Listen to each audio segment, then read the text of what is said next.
On this video right here, on this documentary, this is our life. This is the way we live.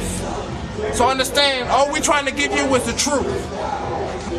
Open your eyes, open your soul, people, because you're about to be changed. Preach. Welcome to the past. Preach on, truth. Preach on, man. We're about to take you on the road, man. We're about to take you to the struggle. We're about to take you to the struggle, to the ups and downs. I ain't no different than you people. I may live in a different country, but you know what? I go through the same struggles, the same up and downs, the same joys that you do. That's when we talk about the truth right here. This is the truth. I'm just like you. But I just seen different things. But niggas, what? You need to feel the African struggle as well. I've been raised in the best of both worlds, man. Been raised there, been raised here, man. But either way, you gotta look at it. Life is real. You know what I mean? You gotta realize the reality of all the situations you go through. Every situation you face, man. What? And I'm gonna tell you this. It gotta be real. I want to send a shout out to the world right now, because I'm gonna tell you this. You people see this documentary, and you may just see like it's another story, something else put on film. But what we putting together right here, we the same niggas you're gonna see when this world start changing. We the head front, man. We the ones that's really leading this shit right here. This is the revolution. Get ready. This is the revolution right here. This is the building pieces right here. Because what we're about, guess what? You doubters right there listening to what we talking about, guess what? We what it's about next level. The things that we talk about, the things that we preach, the things that we are about in this world, you people can only wish to be what we're about.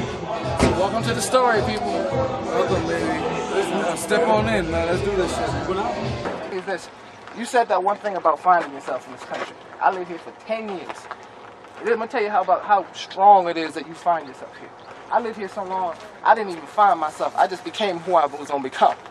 I didn't have to worry about fitting into trying to be the stereotypical African-American male in the U.S. trying to find his place. I came here, man, and you were pushed to becoming who you were going to become. It's not even a choice. The minute you step into this country, you get a chance to just sit back sometimes and your mind works. Your mind clicks. Because, I mean, once you get in this country and you just get into this smooth, relaxing atmosphere where you know you can let your mind speak.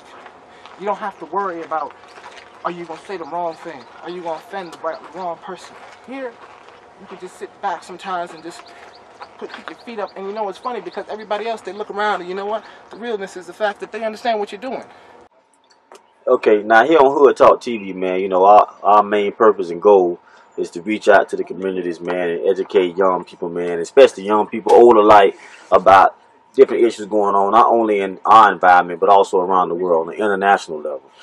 Just speaking on that, man, we over here in Kenya, man, we see the conditions with the orphans, the kids dying, and then we say, man, listen, how can people let this stuff go on? How can we let our youth die like that, you know what I'm saying? How do you feel about issues like that and how it relates to African Americans? You see, you know, I think it's more of a thing where there's no light shined on it. Nobody really ever sits to a point where they say, this is what's really going on. Because, I mean, yeah, they got that little thing that comes on BET, I think on Sunday in the morning, where they say, yeah, this is what African kids are like. But, I mean, you have a white man standing there telling you this stuff. And it seems it's so robotic. Because that's the way the world looks no matter where you go. No matter where you go in this world, you can always find that ghetto. You can always find that part of the town where everybody is looked down upon, treated like garbage. Everywhere you go, and it's almost as if they try to get you to the point where they say, don't focus on that, focus on money. Don't focus on making somebody else's life better, focus on making your life better. That's like the logo and the slogan in America. It's the idea that, you know what, I can't fix the world, but I damn sure can work on me. And that's where you get stuck in this idea of getting these Hummers and things like that. Take care of your life. I'm not saying don't take care of your life. I'm saying you do what you gotta do to make sure your life is satisfactory to you. Evolve to deal with today's times. They split us up and they took Africa away from Africa. And then when you say black people here are struggling, black people here are struggling, black people in the U.S. are struggling, black people in Africa are struggling, it's primarily built off the fact that we are not even together. If you're in the U.S., guess what? I'm going to be real with you. I know you're not really trying to be to Africa. You hear about it. I mean, remember I talked to this little kid when I was in Ohio. And then my cousin introduced me. He said, "Yeah, this is John. You know, my nigga from Africa." And then she just sat there and said, "Oh, I just want to know what it's like. I don't want to go there."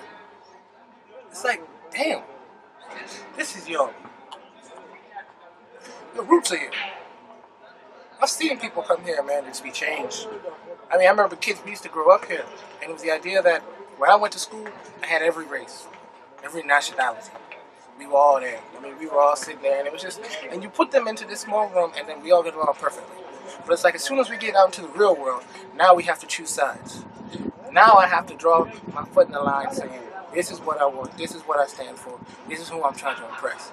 It's like we're all unpaid actors, except nobody's really trying to live through who they really are, who's their real character. We're all trying to be something. We're just not trying to be ourselves. You know, one thing you'll learn about Africa, and I think you'll attest to this. All you gotta do is show up. They'll reach out back. All you got to do is step here, and they'll reach back out.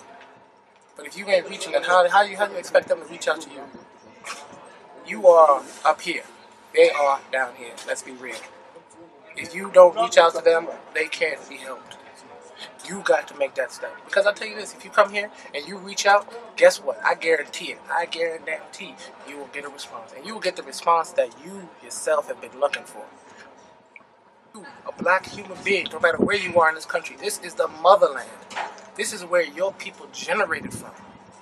Europeans, Americans, they know where they come from. Why do you think they say, oh, I'm Irish American? They can go back to their country. They can say that, and it's like, oh, I've been back to the homeland. We don't do that about concerts, and I think this is the reason why they make so much money in the U.S.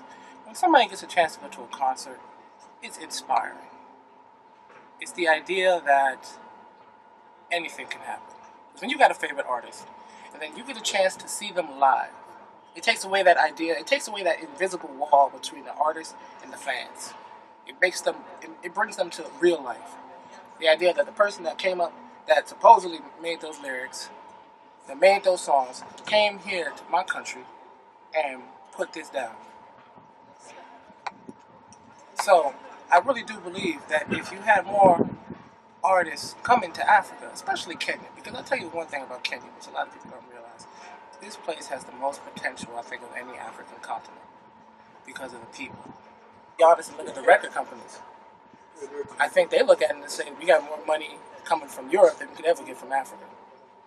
We know we can make a European tour, some of that. We can make a European tour, and we're going to make some money. But if we do an African tour, we're just doing charity. You can't always be providing guidance for these kids. But at the same time, they do have a responsibility to make the changes that they can make.